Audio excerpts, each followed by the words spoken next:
Please, just this one time Terminator game. Please don't be a big pile, is what I say to myself every time I sit down to play a new Terminator game. See, the Terminator movies have kind of been my thing since I was a boy. And when I went to Planet Hollywood, London in 1993 and I saw the life-size version of my favourite toy, I thought it was the greatest place on earth. Then I'd go home and play this. Terminator 2 on the NES. If you were to ask me what video game level from my childhood I hated the most was, I'd have to say this one. Stage 2 when you're on the bike. Not only is it hard enough to just shoot the gates open and drive through them because the stage is isometric and lining anything up is a nightmare, you've then got to shoot about 1,000 bullets back at the truck every time it appears whilst dodging stuff. So the game expects you to hold down on the D-pad to aim back at the truck, then tap B like a madman to fire at the truck. Oh, and also somehow at the same time rock the D-pad right and left to dodge obstacles, sometimes letting go of down to fire at the crates in front of you. And it's like, you know, don't even attempt this level without a turbo controller. Then I begged my mum to buy me this Commodore 64 Terminator 2 bundle that came with the Terminator 2 game and was treated to the worst experience of my life up until that point. No extra lives, no continues, you die, it's game over. Brutal. Then I had the Mega Drive game, which was cool to look at, but there was no way I was beating stage 3 when I was a kid. Ruthless bloody level. Protect John Connor in the truck while Skynet aircraft shell the bejesus out of it as a platoon of Terminators shoot at you. Luckily the level's on a loop, so if the truck gets blown up, you can stock back up on rockets and continue playing. Took me 2 loops and 270 rockets, which I just spammed across the sky to beat it. And that's not counting the 5 game overs I got on top of that. But moving on, I would have given my left bollock for Bethesda's Terminator Future Shock, but I didn't own a PC back in '96, so I was up a certain creek without a paddle there. Then there was the Terminator 3 years. I believe this image will tell you all you need to know about those, which birthed these 3 cash grabs that completely crushed my dreams of ever playing a good Terminator game ever again. If the mighty Xbox couldn't pull it off, then that's it. Good night, nurse. Fast forward a few years and I got to play as old Sarah Connor with weird arms in Gears 5 for some reason, so at least I had that dream come true. And that leads me back to this game, Terminator Resistance, made by the same guys that made that Rambo game everybody loved. So I'd say my future is looking pretty grim, right? But what about those positive reviews on Steam? Could it be? Is there really a new Terminator game out there that's actually good? I had to find out. So bam, boom, you're shooting robots, you're picking up stuff with no idea what it is or does. You join a group of survivors and Rod Stewart. You do things for them. You upgrade your lock-picking skills and backpack space. You're doing things you've already done before in every other video game ever. Every time you talk to someone, it zooms into their face like that Chief Brody scene in Jaws.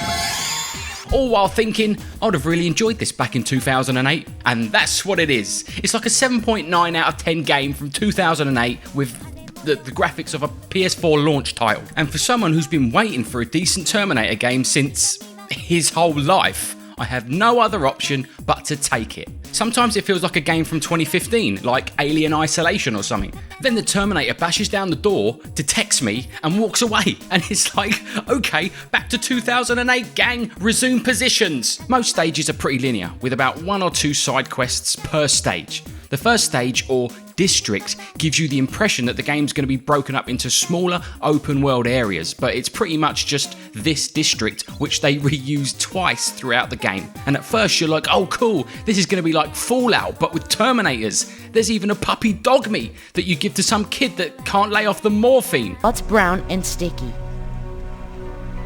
A stick. When this is all over, little Timmy, it's straight to rehab for you. I do have to say though, the game does try to create an atmosphere, I'll give it that. A 2009 atmosphere with PS4 graphics, but an atmosphere all the same. At first, your character feels really weak, forcing you to use at least 1 medkit after every fight. Which is okay. You think to yourself, well, the game's forcing me to play smarter. Maybe I should just make use of the environment more until I can level up my character's toughness. Fine, okay, cool. But when you start fighting the Terminators, they rinse your health in seconds. Even after you've upgraded your character, there is no 1v1ing a Terminator. Get too close and they just choke you to death. Makes no sense. Why make a first-person shooter when as soon as you pop your head out of cover, you instantly have to get back into cover because the Terminators have no chill? It doesn't give you enough time to enjoy the shooting part of the game. Now, apart from seeing Terminators at the start of the game, you don't see them again until about 2 hours in, and it's made clear to you that you don't have the weapons to fight them yet. They see you, you die. And at first, I really liked this. It added more of a horror aspect to the game. And the only way to kill them at this point is by hacking a plasma turret, which is done by playing Frogger. But then on your way out of the stage, the guy comes over the radio and is like, "Oh, they're coming, run or whatever." And you just stand behind this ambulance as the Terminators line up and get mowed down one by one by this turret you hacked earlier on in the stage. And it's here you find out that the Terminators are really, really stupid. These goofballs will walk straight into trip mines with a big red laser beam coming out of them, sometimes forget where you are, stop chasing you because they've been programmed not to go beyond a certain point, they never take cover, work together, throw grenades, nothing. Which is why I think they made them shoot super accurately, so it creates a sort of fake difficulty, because once I found this plasma sniper that knocks them down with one headshot and destroys them with another, it was game over. And then they just become so boring to fight. You can't shoot off any limbs, they take no noticeable signs of damage or stumble back after being shot, they just slowly walk towards you, firing incredibly accurately. When you headshot them, they collapse to the ground the same way every time, really boringly, and I just wish they acted a bit more like the robots in my favourite Terminator game that isn't a Terminator game, that is also like that one Will Smith movie, Binary Domain. Those robots act like killer robots. You can shoot these things to kingdom come, shoot off their arms, heads, legs. As long as they're still functioning, they'll keep coming, limping or dragging themselves towards you, feeling no pain, with only one objective in mind: to kill you. Kind of like, what are they called again? Oh yeah, Terminators. You then get treated to some wicked 2008 Call of Duty style missions. I really missed these. And the boss fight can also be described as something else that also happens in the game. Take cover!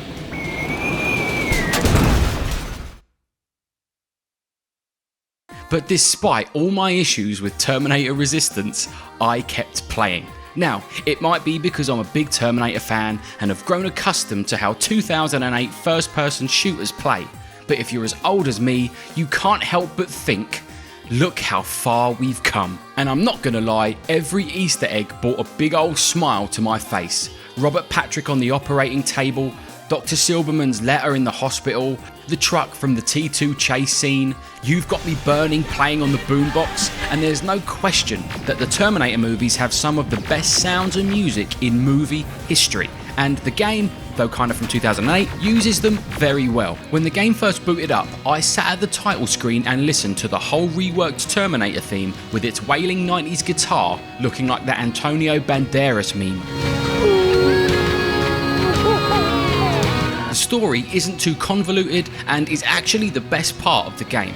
You, Sergeant Rivers, are Skynet's second most wanted after John Connor. You've remarkably survived your first Terminator attack, which you didn't know was a Terminator attack because it had skin and nobody knows about that yet, except for this mysterious stranger who keeps popping up at the perfect time to save your life, telling you that you have a big part to play in the future. And what makes the story even better is that it completely ignores every other awful sequel that came after T2. If James Cameron converted this into a movie, no Terminator fans would be complaining, and it's the reason why I kept playing. And it had nothing to do with the 2 first-person sex scenes, I promise. Also, the final few missions will make any Terminator fan smile from ear to ear, as you hear those distinctive laser blasts, and the Terminator music slowly comes in, while a giant Skynet tank you've hacked accompanies you across the battlefield. For me, the game was worth playing through for the final hour alone. But that's just me, I'm this kid, remember? And Taeon Games have to be given some credit for creating the best Terminator game to date. The DLC, while overpriced, is not bad either, though I was kinda sick of the game by then. Meeting up with Carl Reese and wielding that pistol with the laser on it from Terminator 1 was pretty cool. If the combat was just a bit more polished, if the Terminators were just a bit smarter and didn't just collapse, and it felt like you were fighting these You know, highly intelligent, unstoppable machines which could be visibly damaged in ways that provided a tactical advantage to the player as well as just being fun to do, then I think we could have been talking about an 8.5 out of 10 game from 2014 here, gang. And if Teon Games can make this kind of a leap in 5 years, then I'll tell you what, I'm actually looking forward to their RoboCop game. Dead or alive, you are coming with me. That's it for now, ladies and gents. Subscribe if you want to see more, and as always, starting from now, hasta la vista, baby.